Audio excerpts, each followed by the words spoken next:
So imagine you're a college athlete playing football. You go through the entire regular season undefeated. You make it to the postseason, the playoffs undefeated, and then you win the national championship for college football. That is exactly what happened to the Clemson Tigers this year.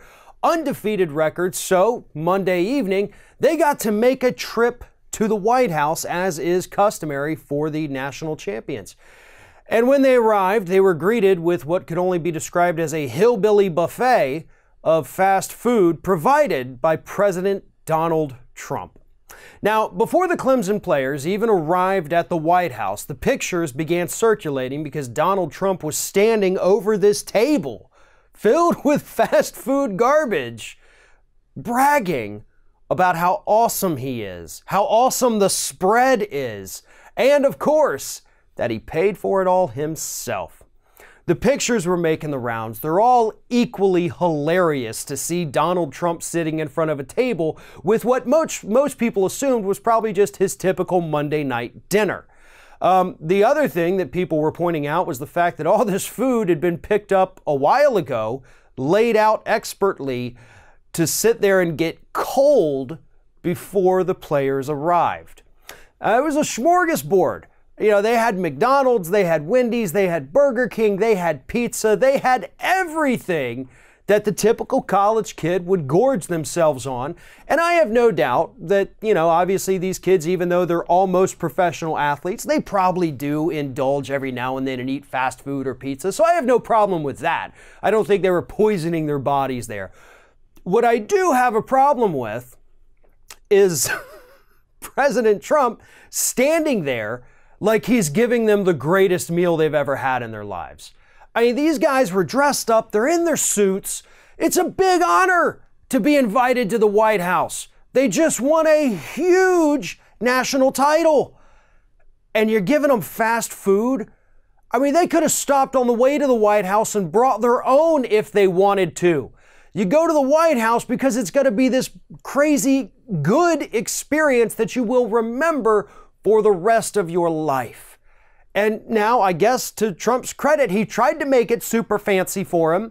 They had the chicken nugget dipping sauces in those wonderful silver bowls. So I guess that was kind of fancy. He had those golden candles lining the table, you know, to create the ambiance in the room.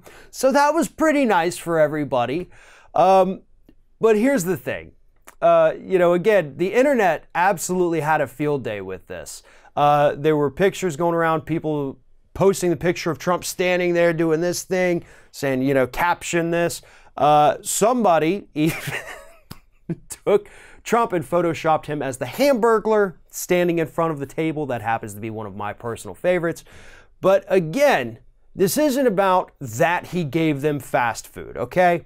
This is about the fact that the man did pay for it himself, allegedly, or so he claims, but an alleged billionaire couldn't do better than fast food for these kids.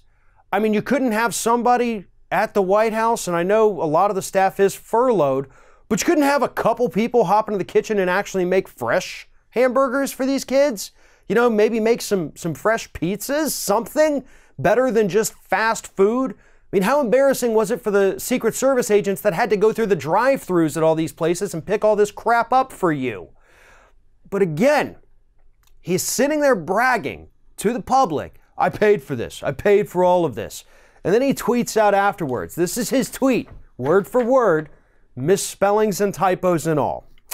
Great being with the national champion Clemson Tigers last night at the White House. Because of the shutdown, I served them massive amounts of fast food, I paid. Over 1,000 hamburgers, etc. Within 1 hour, it was all gone. Great guys and big eaters. I don't even know what to make of that. I honestly, at this point, am just kind of at a loss for words. But again, his narcissism shines through. And that's what this is about. You know, it's not about the fact, again, that he gave them fast food. I mean, Fox News spent hours back in the day talking about the fact that Obama ate arugula and liked fancy mustards. You know, they've already shown how stupid it is to just talk about somebody's food preferences. What this is about, though, is the narcissism. Because he sat there in front of the press wanting credit for being a decent human being for 5 seconds, for providing these kids with food that he paid for. And as one savvy Twitter user actually pointed out, the stuff he got them from McDonald's is all actually a part of their new 2 for $5 menu. So this alleged billionaire, yeah, he may have paid for it, but he literally went as cheap as possible so he didn't have to pay more to feed these kids who just accomplished this great feat of becoming the national champions in college football. This was all about trying to get some positive press, all about trying to show, look how great I am. Had nothing to do with those kids, you know, those athletes.